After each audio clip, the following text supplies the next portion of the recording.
So, welcome everyone. I'm very excited about having this opportunity to moderate this panel. I would like to start by saying that there are like hundreds of panels that are taking place during HCC, and it kind of becomes boring at some point because it's kind of like the same thing over and over. So I would like to start by making a sort of call to action to all of you, so that we can try to make this panel like more engaging, right? So at some point, if you have any questions that you would like to ask to them, raise your hand. I'm gonna give a few minutes by the end. And right now, I just want to kick it off with like maybe some sort of personal perspective. So I'm going to start by asking each one of you, what is it that you are personally like more excited about when it comes to ZK and rollups? So, Emily. Oh man, I don't want to go first. Oh, you have to push it button. Hello? Oh, perfect. Okay. Okay, so hi, I'm Emily. I work at Scroll. What excites me about ZK and rollups? Maybe I've decided that everything I'm going to say is going to be offensive to at least one person in the room today. Let's go! I think, at least like from my perspective, I think there has been a movement towards realizing ZK is maybe not end game. In terms of like, yeah, are you offended? I don't know if I'm allowed to say this from the Scroll perspective either, so this is all my personal take, right? But I think in the sense that I see a lot more investment going into understanding like what dApps actually need in terms of like ecosystem support, growth, like what does it look like to actually build a chain from a user point of view versus I think us kind of sitting here talking about like, wow, the next thing is like ZK EVMs on ZK VMs. I'm so excited and like what that means for scaling. I mean, like obviously that's amazing. That is a prerequisite. It fixes the UX problem. But yeah, that's my offensive thing that I'm personally excited about. Hopefully someone here is uncomfortable. Amazing. Daniel, what's your take on this? So there's a lot of things in ZK in general that are super fucking exciting that I'm like honestly pumped about. In the context of rollups, like we could talk about privacy, we could talk about other things, but honestly the thing that's getting me really excited is I work on these ZK stack chains all day, every day. I have calls all the time, and it's the maturity of the ZK technology for the succinctness property for scaling that's honestly making me super excited. Like we're finally to the point with the Elastic Chain that we can really support real world applications and do this without having bottlenecks in ZK. So example of this is we have Cork ID on the Elastic Chain, and Cork ID is the official identity solution for all of Argentina. So there's currently close to 1 million identities already minted as digital identities. This allows you to do like private attestations about your personality or about your information. And that's going to go up to 40 million people. If you have a single source of truth for identity, if you look at India, like you need to have all of the payments on that one chain. You need to have all of the ticket sales, the loans. So Argentina is ready to move fully onto crypto, and that's going to be supported by the Elastic Chain with Cork ID. And this is really exciting. This is seeing a whole country move to using zero-knowledge proof rollups and actually being able to support that scale, because there's 5.35 billion internet users. If we think that 10,000 TPS is enough, 100,000 TPS enough, we're lying to ourselves. Visa alone does 60,000 TPS. And we want also the New York Stock Exchange, all of these other applications, all traditional finance, now gaming, everything else. Like we need millions of TPS to scale to this. And I know it's one of those like, scalability, you hear that they're talking about scalability, but think of the internet. Like Google Maps on your phone wasn't really a thing until 2008. We needed massive internet bandwidth. We needed a lot of processing power on your phone before any real world applications opened up. And we're finally hitting that point, and honestly, like I couldn't be giddier. Like talking to banks, talking to central banks, talking to these real world applications, it's getting really exciting time in crypto. For me, I would go, I mean, 2 years or 3 years ago, we're talking very much, when we're talking about the scalability, we're talking very much about single chain. We can say that like the vertical scalability. I mean, we want many transactions per second in one chain. For me, the most exciting part right now is that this horizontal scalability. I mean, this in the case of Polygon, is the app layer. I mean, having many sovereign chains connected together, transferring value between one and the other, but at the same time keeping the sovereignty of each chain. This is what will allow also to grow massively in an original scale. Here, what makes more excitement is the opportunities. The opportunities that, if you want business opportunities, but it's the value creation opportunities, new things that are coming. I mean, you mentioned a lot, many of the examples, or probably much more, that can be built. And that anybody can build. I mean, anybody can build a kind of their own chain with their own rules, with their own token, with their own properties, with their own whatever, and all them, they are going to be connected, okay? And they can be transfer value between one chain and the other chain in a really small friction. And this is because zero knowledge. I mean, this the fact that you can prove that something is correct and just get the proof, and that's it. I mean, it's that simplicity. Of course, the technology of ZK is not as simple, but this simplicity of what the zero knowledge means. I mean, you can prove something now with this. This is what allows us this connectivity, this low friction between the different chains, between different worlds, between the different applications with different needs, and this is what will adapt the world. This is for me the most exciting thing. Maybe going to the concrete technical part. When we started ZK, doing ZK, so 5 years ago, or something. I mean, we're doing small circuits, trying to do things. When you wanted to have a signature, you had a specific signature schemas with a specific curves just to work well with ZK. And at that point, we were trying to change somehow the world to come to the ZK, because I mean that was the only way to do things in ZK. But now ZK tech has evolved so much that ZK can adapt the world. We're right now doing signatures using, signatures for Ethereum. This is something that's 100% solved, but it's not only Ethereum. I mean, you want to verify a signature that's in a passport, you can do it. If you want to verify, you want to put a JSON inside the circuit, this is perfectly fine. I mean, all these VMs, even the way that you are programming that, we're seeing that all the ZK circuits right now are going to be programmed in Rust. SP1 or even ZKP. All these new things that are coming, these are commoditizing the ZK. But what means in terms of value that we're adding to the world is that we are taking the ZK and adapting to the protocols, we're adapting to the needs that the world needs. And this is what can really make it explode, and what makes me more excited about this tech currently. Sounds exciting enough, I have to say. Before moving on to the next question, I want to have like a little bit of a feeling of the room in terms of like what could be interesting for you guys as well. So can you guys like raise your hand if you are like a developer or ZK developer?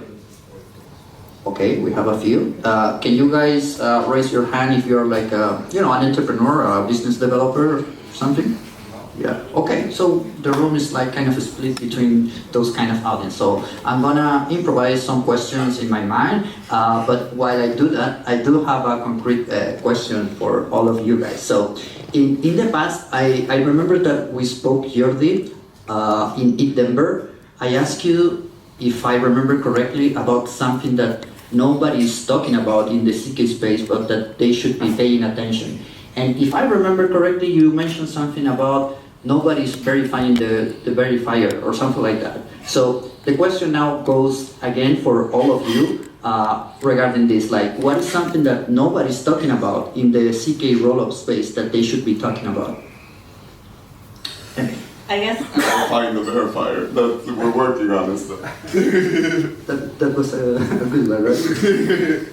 I guess I'll start. Based on the room, we have a lot of entrepreneurs in the room, so kind of where I stand, I was talking to Kat earlier if I'm allowed to use the word circle jerk on a panel. So I'm going to. I think what we don't talk about is how there are so many ZK summits, events, etc., where everyone on the panel is a ZK maxi.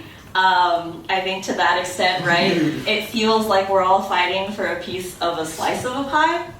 So if we look at I think the narrative is always ZK versus optimistic roll-ups and whatever. And I mean, I personally believe ZK is the end game with regards to scaling and security and all of that. But when we look at I took a look at what L2 beat just right before, right? We're kind of all sitting in the 1 billion mark instead of TVL. And if you look at Arbitrum is 16 times the amount of that. Base is 6 billion. We're not talking about those numbers. And then if you think about it a step further, right? We all love Ethereum. That's why we're building rollups. We want to inherit that security. I hosted a meetup in Indonesia, and a lot of people were interested and excited about rollups because of the opportunity in terms of building and the types of dApps they could use. I mean, yes, farmers is a narrative that sits under there. But then the second piece is oh, what are you actually using for transactions and things like that? And they were saying Tron, right? And so we're talking about Tron versus Ethereum, and I think there's a little bit of granularity that we're not getting to in these kinds of conversations that we're not really having. Especially, I think, in a room where maybe how many hands are there? Single-digit people, or what is a verifier? Why is that crazy? So that's, I think, what's not being talked about enough. And I think, at least on our side at Scroll, we've been thinking a lot about in terms of, I think, for all of us here, right, we say the tech is coming. There's a lot of really exciting developments in place. There's potential and realized potential already. So how do we harness that energy and redistribute it to the builders and the users that are looking for those types of benefits? For me, the thing that we don't talk enough as ZK people, because we're turns out blockchain is very good funding for cryptographic research. I've never seen this much money go into mathematics, which is fantastic. I think the thing that we don't talk enough as ZK people is how does ZK affect normal life? How does cryptography affect our understanding of the universe? There was a paper that was fairly reputable that started trying to answer if black holes could be explained with cryptographic mathematics rather than something like a hash-based function might actually explain this, right? So I know this is a la-di-da answer, it's kind of silly. Blockchain happens to be a very good source of verifiability, somewhere you can submit as a source of truth, and that's why they kind of go hand in hand. It's also massively important for actually scaling blockchain to any real adoption, but there's real uses of ZK in regular life that, attesting a TLS signature, attesting deterministic programs or deterministic situations versus non-deterministic situations like blockchain. That I think is under-discussed, and there's a good reason for it, but it's I'd be fascinated to see just more and more research and development in just Web 2 applications and seeing how that could work together. Interesting. Jordi? For me, probably one of the concerns that I have myself, probably one of my contradictions that I'm seeing a little bit in the space is a lot of the values, a lot of the centralization values that were very much at the beginning in 2015, that we are losing it somehow. We can start maybe with verifying the prover. This is a good example because I remember in 2015 when somebody just deployed a smart contract in Ethereum. There was 30, 40 persons, but they just verified that this smart contract was doing what it was to do, and then there was some blog post explaining what to. There was a community of every smart contract that happened, and you trust that because you can read the code and you go there. Okay. We lost that. It's in Hermes we launched the program and nobody was verifying. We put all the scripts. To verify that the source code actually matches with the verifier that was there. So you get the source code, with the hash function of the GitHub. So you can take the GitHub and you can go to the verifier so that, look, what we are verifying is exactly this, and we cannot cheat because this is the verifier there. Well, in this script there was a mistake. There was a typo that was impossible to verify. And nobody told us anything until, I don't know, some month later, that somebody just look at that and yeah, I'm sorry, just fix that. But it's a symptom. I mean, this gives me a symptom, a signal that I don't know if somebody cares.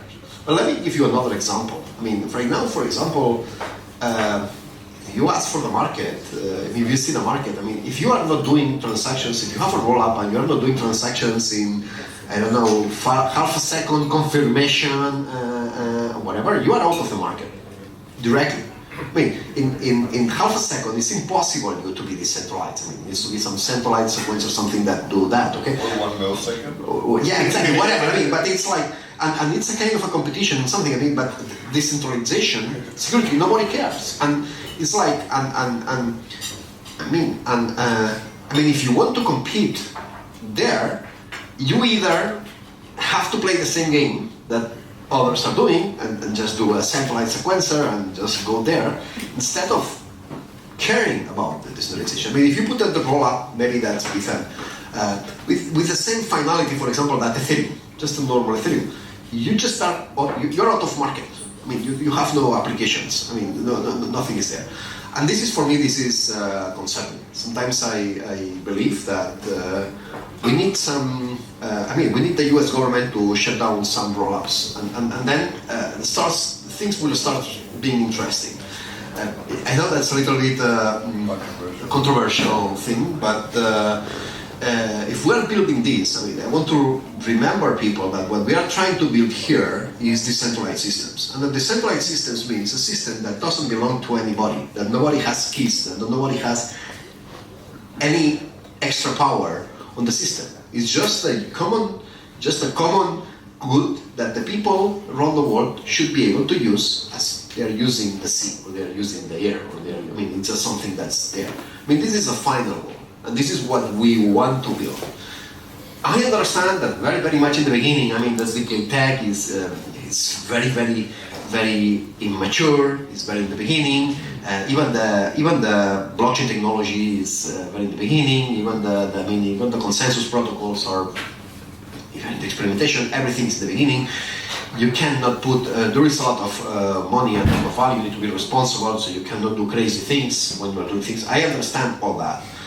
But if we lose, if we don't understand where we are going, we will end up doing the same thing that the humanity was doing before, with a much more difficult system, with one more difficult technology, to be in the same place. And for me, this is my contradiction, and this is probably my worries here. Maybe I can go on this a little bit too. I know we're hijacking the panel on this, but this terrifies me. I sometimes I'm afraid we're building a dystopia, right? Like, we came in, especially the original Ethereum community, came in with a set of values and set of something we're trying to build. And then you see like scam coins doing well. You see like side chains that are lying to people about the scalability of like rollups that literally just fork code, change a bunch of code without any expertise in doing it. And like we just kind of don't care. We pump in cash into these like rollups with no bridge back. Like cross-chain ZK bridges are never going to be trusted no matter what they tell you. It is a lie. Like that is a multi-sig attesting to cross-chain state. Like it's non-deterministic. Like my plead, and I really think like we have an answer of like if like these elastic designs in blockchains with AgLayer with like what we're building can outpace in scalability and be the only blockchains that can scale to mass market, maybe we can uphold these values, and that's like something that gives me hope. But my plea to the community, especially in the ZK space, because ZK has a lot of the same like values and hopes, it's our higher moral responsibility to really like not call out bullshit like to fight, but to uphold the values. Every single one of you in this room, like I know there's perverse incentives, I know there's a lot of venture capital, I know like you want to make money, but that's not the meaning of life. Like you should wake up in 50 years and be like, I made the world a better place. Not shit, I made a shit ton of money and now I'm depressed because I have a boat. Like this is not the goal in life. Like you can make some millions and be very, very happy. Like you don't have to take over the world. Let's build a better system rather than building the same shit that already exists. Yeah. Oh, I mean, I figure a panel that talks to each other is more interesting. So I'm gonna interrupt you and say, like, I hate that you pulled up your microphone first because I wanted to begin with the same words. I'm terrified, I'm horrified. I mentioned this like on a panel the other day. I was talking about, yeah, decentralization is table stakes, and someone was like, absolutely not, it's not table stakes. And I was like, I almost had a heart attack on stage, right? And that's a really scary thing, and I think sometimes that I worry about too, looking into the future. We talk a lot about mass adoption, but that narrative of decentralization is so hard to educate people about, to get buy-in for, to like rally the same cry around, that it's like, okay, we are in this contradictory space of we care a lot about decentralization, we understand why it's important, but we also want to spread this to the masses who maybe they don't have that same value, maybe they can't understand it. They also have like the complete like flip side, right? When it was FTX like blew up, everyone's like, oh, crypto is fucked. And I was like, no, it blew up because centralization is fucked, but they didn't understand that differentiation. I was like, that's the problem we're trying to solve. And it was really frustrating. So there's a part of me that was like, yes, I want to be happy-go-lucky and like say like, we need to take the moral high ground and not be depressed on boats.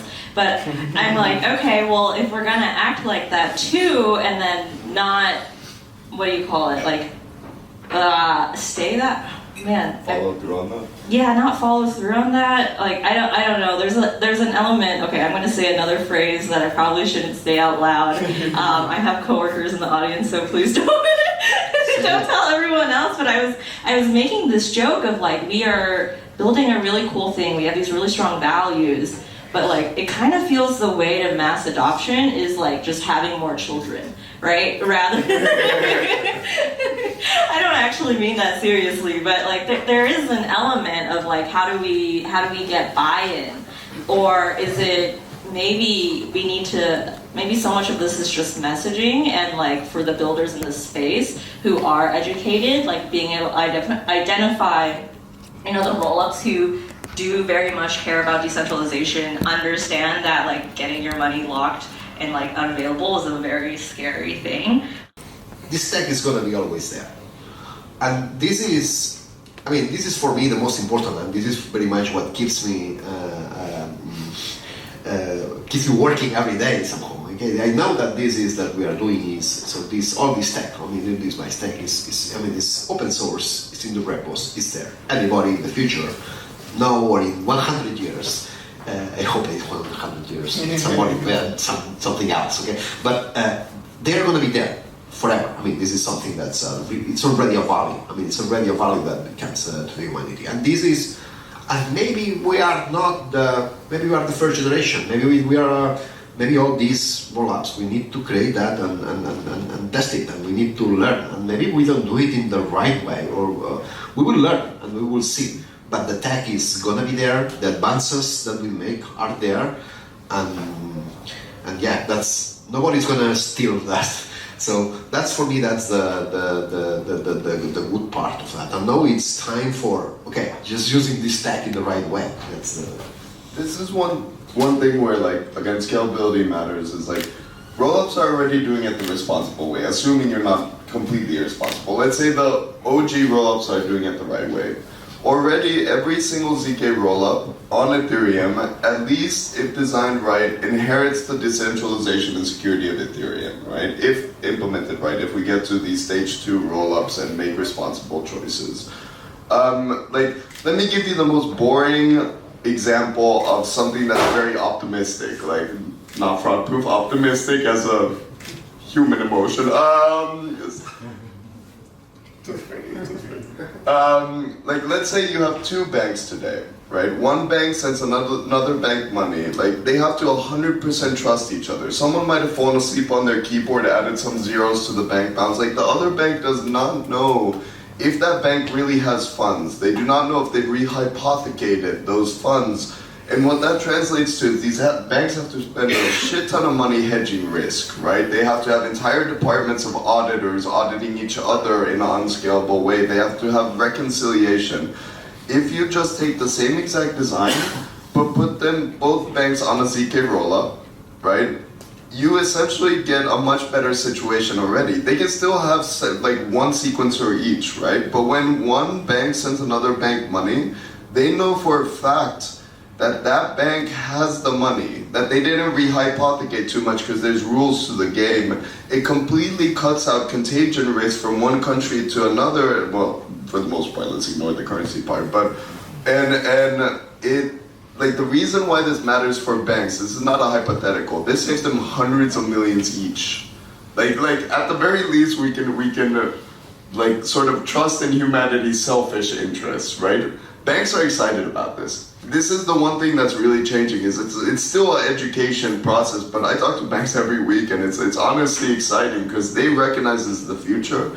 They don't even care about decentralization. We give them decentralization for them. We as protocols make the responsible choices for them.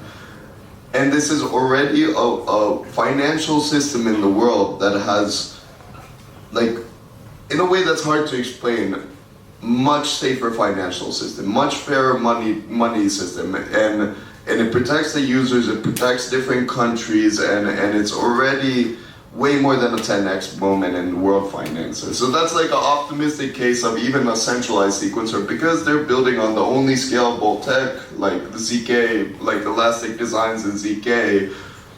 They get that automatically. They don't have to worry about decentralization. We make the decision for them, and ZK and verifiable execution is critical for this. Like, if you do trust zones with fraud-proof protocols, if you like rely too much on shared sequencers, all that benefit, that $100 million, as I say to them, that they can save is gone. Like, it just, now you're having to trust each other again.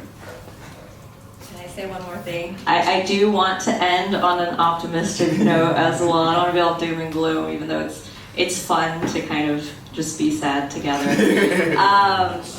I will say, like, I think what you're saying, Jordi, and you too, Lumi, right? It's like we have, like, the tech will live, right? Like, it's growing, it's solidifying itself. At the same time, we have projects making responsible decisions. And for, like, the entrepreneurs out there, I think when people ask me, like, oh, where should I build? How do I make my decision? I'm saying your first decision point should be longevity and legitimacy of the, like, project that you're going to be working with. Because ultimately, I mean, ideally, I hope everyone here is, like, building to last. I mean, if there's some shills in here, it's just not a conversation I'm having with you. But, I mean, that's totally fine, too. Everyone is welcome into the room. But, yeah. So political, that part. Yeah. I don't know, I'm trying to, like, mitigate it. Again, I have coworkers here. I don't want to get fired today. But yeah, I mean, definitely, like, I think as you go to these panels and you, like, do some due diligence, think about what it means to be long-term in a space, because it's so easy to be caught up in the here and now. But I think as sort of the pioneers of what crypto can, like, blockchain can look like for mass adoption or, like, other buzzwords like that, yeah, longevity and legitimacy. Think about it. Amazing. I love it that we went from pessimistic to optimistic. How much? We have 4 more minutes. Okay, then this is a moment in which you guys get to shine. Do you have any questions that you would like to make to these amazing people? Please, go ahead. Oh, okay. I speak pretty loudly as it is. Hey everybody, thank you so much for your time up there. I'm curious if you have given it any thought about what the consumer space looks like with ZK proofs. I think that this year specifically we've seen a shift, or maybe kind of more of an increased movement into consumer crypto and development. Where does ZK live in that? Start here. I would talk Well, maybe two things. I think from the scalability perspective, I mean from the infrastructure perspective, the user should not know what's ZK. I mean, so it's if the user needs to understand what's ZK, I mean, this is how it's like a driver that needs to understand about cinematics or about some aerodynamics or things like that. I mean, you just need to drive a car. Here, you just need to do your work. Okay. There is one, but in the ZK, I mean, if we go not to the scalability part, if you go more to the kind of identity, or if you want to the side of the privacy, I think here, I mean, it's not direct related to ZK, but ZK opens the door to the privacy and to selective disclosure. And here I think that in the selective disclosure, there is a lot of there is an important part that comes to the user. I mean, of course, the application can help a lot, but the responsibility of the user at the moment that you are holding your keys, the moment you are holding your data, at the moment that you are responsible for your information, you as a user need to take a little bit this responsibility. And here, I think that the usability here, there is a user behavior change that needs to happen here and the user intervention. And here, of course, it's not. I mean, it's very directly related to ZK, especially for this selective disclosure and a lot of things to deploy and to build on that front. I honestly agree. Like, I don't know what else to say to this. Like, if the user knows they're using ZK, we fucked up. If the user knows they're using blockchain, we fucked up. Like, of course there needs to be some education. Like why would someone care about a bank going on a fight on this system? Why should someone care about their data? Like, if you believe in privacy, it's not even that big of a change you need to make. Just make anything you can. Like, start making smaller choices, switch off of Telegram to something that is end-to-end encrypted. I know that's impossible working in crypto, but like talk about it. Go do a protest. It might seem like small changes and we all feel helpless, right? But those small changes compound into larger changes. Like, if everyone just does a tiny bit, all of a sudden politicians have to do something about your data privacy. Like, sorry, now we went into the privacy. I believe strongly in our human right to have privacy. From a consumer level, like, we are seeing these applications develop, and I think that's going to be the next wave of crypto adoption. When we have the scalability in place that we can't only just play casino games on blockchain, we can unlock the next generation of payments, of gaming, of all these other use cases, and that should be abstracted away from the user. Let me just say one sentence. For me, the real layer 3 is the privacy layer. Amazing, Emily. Can I close it off? Yes. Am I allowed to say? Okay, I'm going to call out an elephant in the room because I think consumer crypto is often associated with branding with base. I'm going to okay, sorry, it's just that's what my Twitter feed is telling me right now. I was on Farcaster for a bit and it felt like that's all they talked about. So that's kind of yeah, that's my fault for being on Farcaster, right?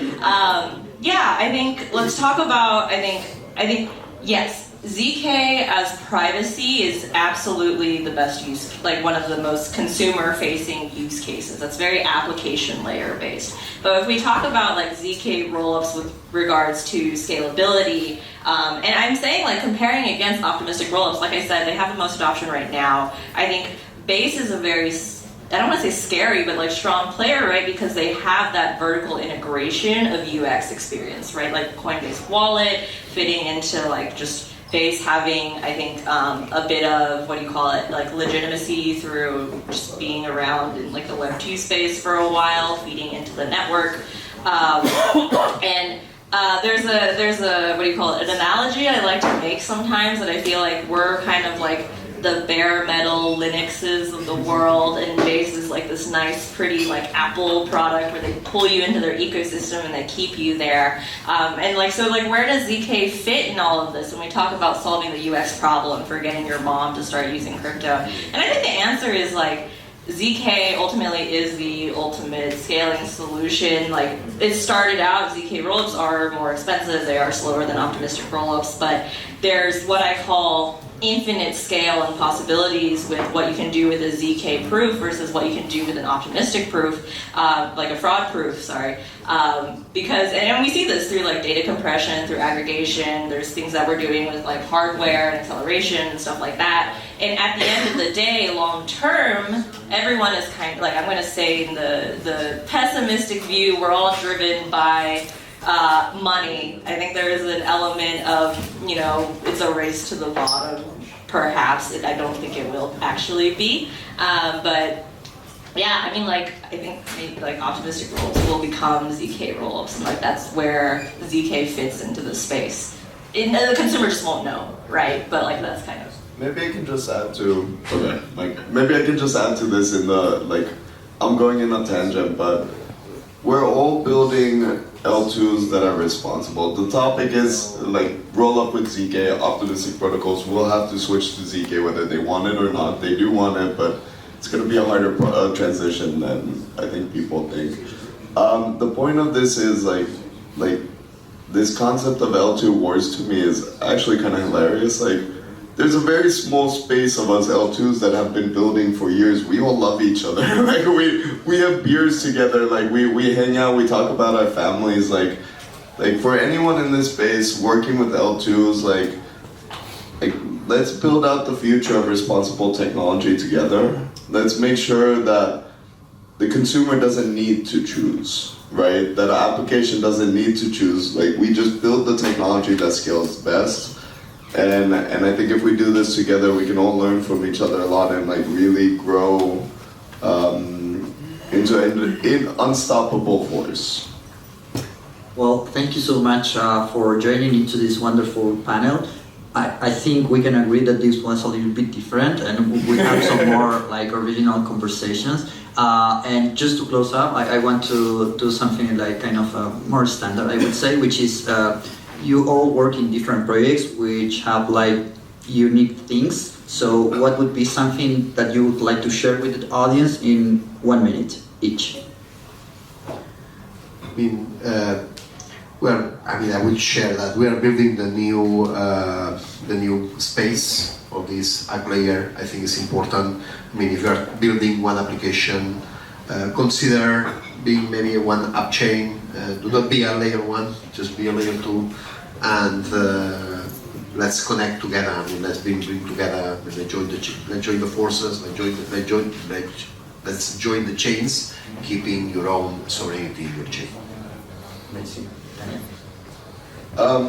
Yeah, I would say there's two paths to come build on the Elastic chain. We have over 20 chains launching by the end of the year. Like, we have this massive palpable energy. This conference has been exciting. Like we have ecosystem partners everywhere running their own events. Like, the energy is palpable. We have literally lines out the doors of people, like devs wanting to build. We have a lot of these new chains coming live. If you want a chain, like, it's really easy and simple to deploy using ZK Stack on the Elastic chain. And if you're app dev, there's so many new opportunities in all of these chains to either build something like new or to be first there to sort of grow with the ecosystem. Like, anyone in the Elastic chain ecosystem sort of benefits together where if one app brings users, the other app actually benefits from this. Maybe then they bring liquidity, and it's kind of beautiful to see that it's not been at all adversarial environment as it's grown into this ecosystem. It's literally like we have teams helping other teams integrate their products, like fork parts of it to like, it's really kind of beautiful, and this is like changing, and I think we're really, the next 6 months to 1 year is going to be really, really exciting in our ecosystem, and I implore you to come build and join the movement. Exciting. Yeah, I guess I'll end off with 1 minute is actually a really long time to give someone. And maybe say like, yeah, I mean, we're all friends and family here. I can say without a doubt, we're all building responsibly. We have amazing tech. We really care about our developers, our ecosystem, decentralization, etc. I think what I'm particularly excited about with like, I guess Scroll and like why I'm part of this story here is we do have a really strong focus on emerging markets. So from that perspective, if any of you guys are interested in like building out or seeing what those kinds of economies, industries look like, we're putting a lot of money there, which I feel is something that's needed, especially I think at a conference in like Brussels, and they're all in Europe and things like that. So I'm really excited for like DevCon being in like Bangkok, for example. I think that's a really smart move. And yeah, that's all I have to say. But this simplicity of what the zero knowledge means, I mean, you can prove something now. Whatever, you are out of the market directly. I mean, in half a second, it's impossible to be decentralized. I mean, it needs to be some centralized sequence or something that do that, okay? 1 millisecond? Yeah, exactly, whatever, I mean, but it's like, and it's a kind of a competition and something, I mean, but decentralization, seriously, nobody cares. And it's like, the different chains, between different worlds, between the different applications, with different needs, and this is what will adapt the world. This is for me the most others are doing, and just do a centralized sequencer and just go there, instead of caring about the decentralization. I mean, if you put the Rollup, maybe that's with them, you just start, you're out of market. I mean, you have no applications. I mean, nothing is there. And this is, for me, this is concerning. Sometimes I believe that we need some controversial thing, but if we're building this, I mean, I want to remember people that what we are trying to build here is decentralized systems. On the system, it's just a common good that the people around the world should be able to use as they are using the sea, or they are using the air, or they are, I mean, it's just something that's there. I mean, this is a final. That people don't like prepare for. And it kind of sucks. There's a part of me where I was like, I hope maybe everyone just gets their money stolen so that they realize this is important, right? Let me first, well, let me maybe give a hope of words of hope, because it's like, we're going to doomsday. I mean, the cool thing of this is that in the last years, the technology, especially the ZK technology, has evolved so much, and I think that we all agree that this ZK tag is necessary to build it. I mean, it's a necessary condition to build these things, okay? And we have that. We did that, and we are doing that, and I think we are doing very well on that. So even if we are not building, so if we are not using this tag in the right way, which the future will tell, I mean, we'll see. Hey everybody, thank you so much for your time up there. I'm curious if you have given any thought about what the consumer space looks like with ZK proofs. I think that this year specifically we've seen a shift, or maybe kind of more of an increased movement into consumer crypto and development. Where does ZK live in that? User behavior change that needs to happen here, and the user intervention. And here, no, of course, it's not, I mean, it's very directly related to ZK. Amazing. Thank you, Emily. Thank you, Jordi, and thank you, Daniel. So, guys, we are closing up. A round of applause, please.